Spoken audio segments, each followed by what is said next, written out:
All right, thank you so much for staying with us. Yeah. Let's take a look at the papers this morning, and you can imagine all the papers are awash with that letter from former President Olusegun Obasanjo. All right, let's begin with the Punch. Of course, let's quickly introduce our guest who's going to be looking at this with us this morning, Abiodun Shoumi. Good morning, and it's good to see you. Good morning, nice to see you. All right, so let's begin with the Punch. Presidency keeps mum as Obasanjo attacks Buhari. Ex-president asks Buhari not to recontest, accuses him of nepotism. It says there were serious allegations of round-tripping against some inner caucus of the presidency, which would seem to have been condoned. I wonder if such actions do not amount to corruption and financial crime. Then what are they? Is Buhari guilty as charged? Well, it's difficult to state clearly that Buhari is guilty of one crime or the other without going to trial. Not necessarily crime. No, yeah, political crimes in this case. What seems to be very clear is that the presidency seems to be too slow to respond to some issues. The minor case is there, the herdsman killing is there. Babachir Lawal is there. We're yet to see a final report. Yes, people have some reasons to be concerned, but at the end of the day, we still don't know what the government intends to do in relation to so many of those cases.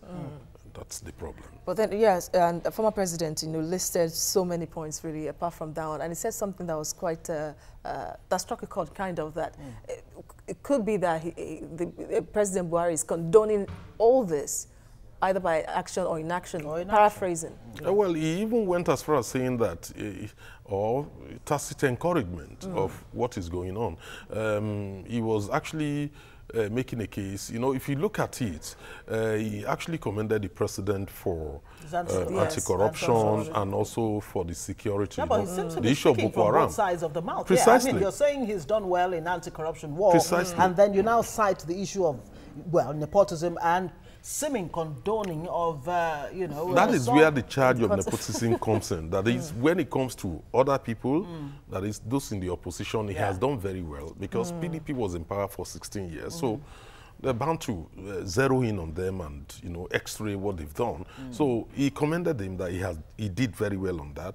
But when it comes to corruption involving the new leadership in the country, which is under Buhari's watch, that is what he was complaining about. That is, there is a tendency that we are condoning corruption. So it brings to mind really what Senator Shehu Sani said one time, that when it comes to fighting insecticide, when it comes to fighting anti-corruption war. Precisely, it's the same attitude when you actually look at the herdsmen killings, going on in the country and burning of farms.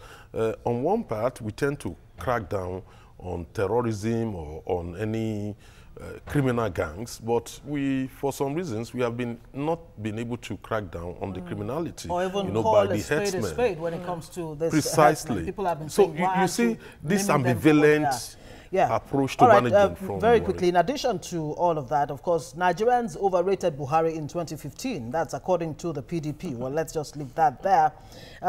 2 killed, 7 injured as bribe-seeking policemen cause accident. Very sad one there.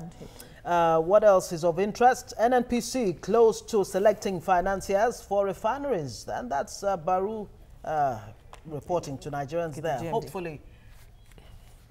Is that not coming too late in the life of the regime? One would have expected that to be sorted out in the first year of the regime. Coming out now, they're still busy trying to look for financitions, towards the end of the third year. Some of the projects mentioned by the president in his New Year speech as well, he's highlighted some to be completed or to even be started in 2021 or so. Many are saying that is his way of saying he would contest the second term. Yeah, but it's still not clear. It's still not clear whether the president will contest because a lot of factors have to be taken into consideration. His health situation. He was 72 when he became president, and then we saw how he had to battle to try and maintain good health. And we've seen, in some cases, weak governance because it appears the government is divided. On one part, you have the EFCC being backed by a government agency. On the other hand, you know, you have another government agency under the presidency, you know, DSS. More like a house divided against itself. So it's something that we're not used to. Okay, move on. All right, so we'll go to the Vanguard, of course, expectedly. Still the letter by former President Obasanjo that is the major story. Vanguard writes, Obasanjo to Buhari, go home, forget 2019, and with multiple riders, calls for a third force to bail out Nigeria. Kudos, Knox, trail Obasanjo's letter. Of course, Nigerians expected reactions, and they have been coming in droves. Buhari, Tinubu, Akonde, APC, National Working Committee meet. Amechi, Adebanjo, Junaid Mohammed, Okorie, Ezekume, ACF, others speak. Presidency keeps mum, of course. We are likely going to see the president keeping mum for obvious reasons. Any response will only attract more letters from Obasanjo. Yeah. Okay, so this one is looking quite interesting. 2019, reps reverse order of elections, presidential to come last. That is totally different from the timetable released by INEC. And if the Senate supports this move, well, it's an attempt to stop the bandwagon effect, you know, and also what legislators perceive to be their vulnerable point. And is if they failed or they're seen to be disloyal, then the likelihood is that after presidential election, they'll pay the price. The party won't do so much for them. So they're trying to erase that loophole, and secondly, also the issue of bandwagon effect, so that the presidency, you know, the presidential election can go anyway for governorship. It's always been the style, and then, so it's almost predictable. Indeed. Well, ex-CJN Dahiru Mustafa dies at 75 as APC Saraki mourned. You know, that's sad. Sad. He was known to be a good man, but he's gone. Yes. Of course, Hugh Masekela dies at 78. So those some Nigerians might not know how popular the man was when he was in his prime. But then, yes, a big deal, really, his death.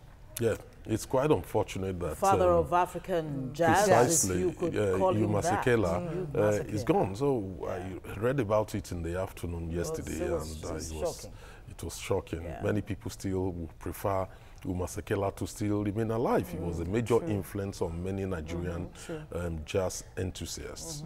Yeah. All right, the Daily Sun says 2019 Buhari must go. Is this the final nail?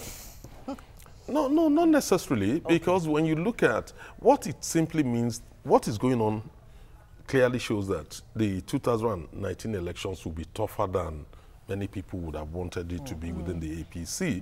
Now, what you are likely going to see is redrawing the map, trying to the Northwest-Southwest alliance, which is what APC probably will work on, because now that the middle belt is going, and South-South, they can't bank on it, Southeast, they can't bank on it. So the only place left is the Southwest. Where will this third force that we're now hearing about? The third force is yet to come.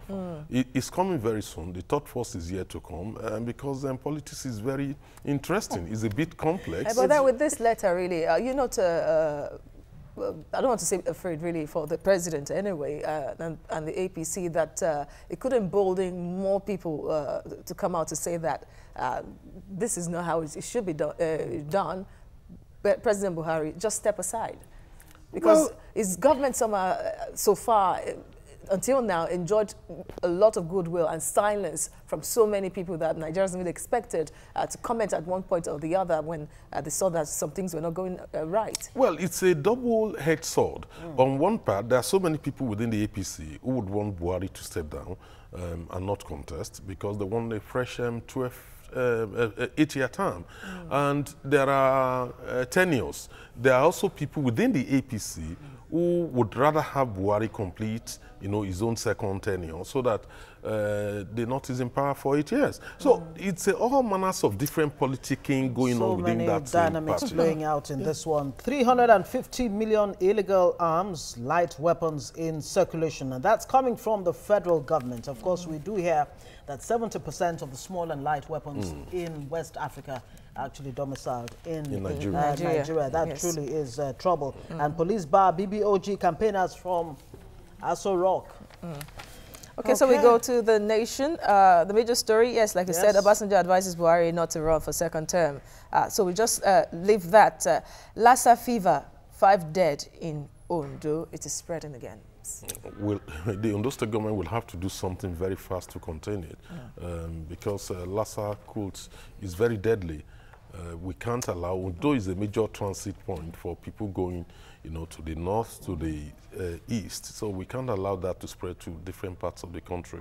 All right. So 13 firms get modular refinery licenses. Is this new really? Because it's not the first time we are hearing of people getting modular refinery licenses, but then none of them have been seen to establish any. Yeah, because refinery is a very expensive, costly project. I personally don't necessarily think that's the way to go about this modular refinery, because... If it's not, what's the way to go then? Yeah, large-scale economy. You need to benefit from large-scale economy. We will only end up having products which will be very expensive, because these are small refineries compared to benefiting from huge refineries, with reduced cost, overhead cost. But that's what we have chosen to do as a country. But at the end of the day, the banks need to have the money, to fund those refineries. But for some reasons, the CBN is also reducing the capital liquidity of those banks to deal with inflation. Modular refineries solve this problem like ASAP, instead of waiting for, to build huge refineries that will cost an arm and a leg. It takes about 18 months to build a major refinery. The Chinese have proven that several times. You could also be on a modular refinery for 3 years. It depends on finance. True. If you don't have the money, it's a major problem. All right. Okay, so what else do we have here? The final paper to look at this morning. Obasanjo sets polity on fire, says Buhari deserves dignified exit. How much difference should this one man's letter to Mr. President make to the polity that we're all now talking about it? And it's going to be bandwagon effect. You can be sure that we're going to be discussing this for a long time to come. Yes, certainly the former president has sizable following within the APC and the PDP. He played a major role in the construction of APC. The people are beginning to see Obasanjo's letter as ominous signs of the end of a regime. If you go back into history, you can see why people are jittery about it. I just felt maybe the man got his PhD in letter writing. And don't forget, he just started writing letter before theology. Is it not theology? Exactly. Yes. Precisely. He just got a PhD. But he's been writing letters way before that. He's been writing letters before that time. All his life. Okay. Very interesting. Truly interesting. Very, very, very. That is one man that you don't find too many of them and around. then this writer is scary. Yes, once he says 4 more years of APC will be 4 years of imprisonment. Calls for a coalition to rescue the nation. Wow. Yeah, he was actually trying to state that the issue of replacing Buhari by another APC candidate would not work. So is this about APC failure or a Buhari failure? Or it's both? I think it's combined. If you read Obasanjo's letter very well, it's combining both his own misgivings about APC and PD and the president, combining them both together, saying that, look, that is not the way to go anymore. We need to have a third force.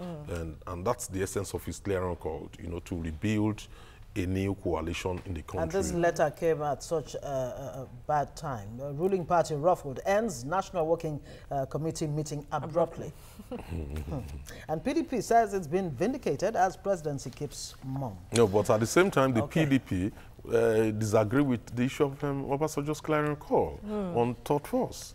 They disagree with that. Okay, indeed. Well, they have a red card. Somebody's given them a red card already. The two parties, the two parties, PDP and APC, red card that most Nigerians vote for either of them. Yeah. All right, so we'll wrap the newspaper review. At this point, we will still hold you on, so we'll go discuss our first topic with you abruptly. And PDP says it's been vindicated as presidency keeps mum. No, but at the same time, the PDP disagree with the issue of Obasanjo's clarion call on third force. They disagree with that. Okay, indeed. Well, they have a red card. Somebody's given them a red card already. The two parties, the two parties, PDP and APC, red card, that most Nigerians vote for either of them. Yeah. All right, so we'll wrap the newspaper review. At this point, we will still hold you on, so we go discuss our first topic with you.